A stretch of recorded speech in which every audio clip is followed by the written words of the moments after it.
বাচ্চাদের ঘুমের মধ্যে মাঝে মাঝে নাক বন্ধ হয়ে বাচ্চারা অনেক সময় ঘুম থেকে উঠে যায়, কিংবা নাক বন্ধ থাকার কারণে মুখ দিয়ে শ্বাস নেয়, ঘুমের মধ্যে ছটফট করে, যেটাকে আমরা অনেক সময় অ্যাডিনয়েড গ্ল্যান্ডের সমস্যা হিসেবে চিন্তা করি। আসসালামু আলাইকুম, আমি ডাক্তার তারিক মোহাম্মদ, নাক কান গলা রোগ বিশেষজ্ঞ, কাজ করছি সহকারী অধ্যাপক হিসেবে ধানমন্ডি পপুলার মেডিকেল কলেজ হসপিটালে। আজকে আপনাদের সাথে খুব গুরুত্বপূর্ণ একটা বিষয় নিয়ে কথা বলবো। সেটা হচ্ছে বাচ্চাদের ঘুমের মধ্যে মাঝে মাঝে নাক বন্ধ হয়ে বাচ্চারা অনেক সময় ঘুম থেকে উঠে যায়, কিংবা নাক বন্ধ থাকার কারণে মুখ দিয়ে শ্বাস নেয়, ঘুমের মধ্যে ছটফট করে, যেটাকে আমরা অনেক সময় অ্যাডিনয়েড গ্ল্যান্ডের সমস্যা হিসেবে চিন্তা করি। অ্যাডিনয়েডটা হচ্ছে প্রত্যেকটা বাচ্চার থাকে একটা নর্মাল স্ট্রাকচার, যেটা আমাদের নাকের একদম শেষ মাথায় তালুর উপরের অংশে থাকে, যেটাকে আমরা নেজোফ্যারিঞ্জিয়াল টনসিল বলে থাকি। নেজোফ্যারিঞ্জিয়াল টনসিল থাকে না এরকম কোনো বাচ্চা পৃথিবীতে জন্ম নেয় নেয়, ভবিষ্যতেও নেওয়ার সম্ভাবনা খুবই কম, কারণ এটা খুবই নর্মাল একটা স্ট্রাকচার।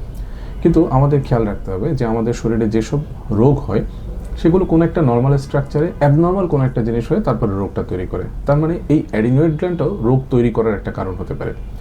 স্পেশালি যে লক্ষণগুলো থাকে তা হচ্ছে হাঁ করে ঘুমানো, নাক ডাকা, ঘন ঘন সর্দি থাকা, কিংবা সহজে সর্দি ভালো না হওয়া। আর কিছু কিছু বাচ্চার ক্ষেত্রে অতিরিক্ত পরিমাণ নাক বন্ধ থাকার কারণে তারা মাঝে মাঝে ঘুমের মধ্যে ছটফট করে, কিছু বাচ্চা ঘুম থেকে উঠে যায় লাফ দিয়ে, তারপর আবার দেখা যায় কিছুক্ষণ পরে ঘুমিয়ে যাচ্ছে। সো যদি আপনার বাচ্চারও সিমিলার প্রবলেম থাকে তাহলে আমরা ধারণা করে নিতে পারি যে হয়তো তার নাকের শেষ মাথার রাস্তাটা বন্ধ আছে অ্যাডিনয়েড গ্ল্যান্ডের কারণে। সাধারণত এই ধরনের ক্ষেত্রে আমরা এই রোগটা বুঝতে পারি একটা এক্সরে করে। এক্সরে নেজোফ্যারিংস বলি আমরা। নেজোফ্যারিংসের এক্সরে করলে তখন দেখা যায় শ্বাস নেওয়ার রাস্তাটা বেশ চিকন হয়ে যায়। চিকন হয়ে যাওয়ার কারণে স্পেশালি নাকের পেছনের যে শ্বাস নেওয়ার রাস্তাটা, সেই রাস্তাটা চিকন হয়। আমরা এটাকে 4টা ভাগে ভাগ করি। লেস দেন 1/3 মানে 3 ভাগের 1 ভাগ তার চেয়ে কম যদি বন্ধ থাকে তাহলে সেটা গ্রেড 1। 3 ভাগের 2 ভাগ যদি বন্ধ থাকে তাহলে সেটাকে গ্রেড 2 বলি। আর যদি মোটামুটি 3 ভাগের 2 ভাগের বেশি অংশ বন্ধ থাকে, মোর দেন 2/3 যদি বন্ধ থাকে, তখন সেটাকে আমরা গ্রেড 3 বলি। গ্রেড 4 বলা হয় যদি কোনো রাস্তাই খোলা না থাকে, তাহলে সেটাকে আমরা গ্রেড 4 বলি। সাধারণত গ্রেড 3 এবং গ্রেড 4 এই ক্ষেত্রে অপারেশনটা সাজেস্ট করা হয়। আর্লি স্টেজ অফ গ্রেড 3 মানে একেবারে প্রাথমিক পর্যায়ে যদি গ্রেড 3 হয়, তাহলে অনেক সময়ই রোগীরা বাচ্চারা অপারেশন না করে শুধু ওষুধপত্র খেয়ে মোটামুটি ভালো থাকতে পারে। সেই ক্ষেত্রে আমরা সাধারণত নাকের স্প্রে দিই, সেটা 4 থেকে 6 মাস পর্যন্ত কন্টিনিউ করতে পারে, মাঝখানে কিছু দিনের গ্যাপ দিয়ে দিয়ে কিছু অ্যান্টিহিস্টামিন অ্যাডভাইস করা হয়, মন্টেলুকাস জাতীয় কিছু ওষুধ অ্যাডভাইস করা হয়। গ্রেড 4-এ 1 থেকে 1.5 মাস আপনি চাইলে কনজারভেটিভ ট্রিটমেন্ট দিতে পারেন, মুখের ওষুধ খাওয়াতে পারেন, কিন্তু যদি বাচ্চার অতিরিক্ত পরিমাণ কষ্ট হয় তখন হয়তো অপারেশনের প্রয়োজন হয়। এবার আসি অপারেশনে রিস্ক কীরকম আছে, কিংবা অপারেশন না করালে কী কী ধরনের ক্ষতি হতে পারে। এটা হচ্ছে নাক থেকে কানে যাওয়ার রাস্তা, একটা টিউব, এটাকে আমরা ইউস্টিশিয়ান টিউব বলে থাকি। এটা একটা কানের ডায়াগ্রাম, এই পাশে আরেকটা কান আছে, নাক হচ্ছে এই জায়গায়, নাকের একদম শেষ মাথায় এই এরিয়াতে অ্যাডিনয়েড গ্ল্যান্ডটা থাকে। সো যখন সে অনেক বেশি বড় হয় তখন সেই টিউবের উপরে প্রেশার দেয়, এবং টিউবের উপরে প্রেশার দেওয়ার কারণে কানের ভেতরে অনেক বাচ্চারই ফ্লুইড জমে যায়, তখন এই বাচ্চারা কানে কম শুনতে পায়।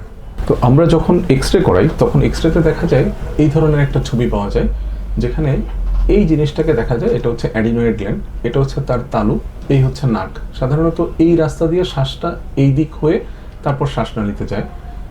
এই এরিয়াতে যদি কোনো বন্ধ থাকে, দ্যাট ইজ অ্যাডিনয়েড গ্ল্যান্ড যদি বড় থাকে, তখন বাচ্চারা নাকের রাস্তা খোলা থাকার পরেও এদিক দিয়ে শ্বাস নিতে পারে না।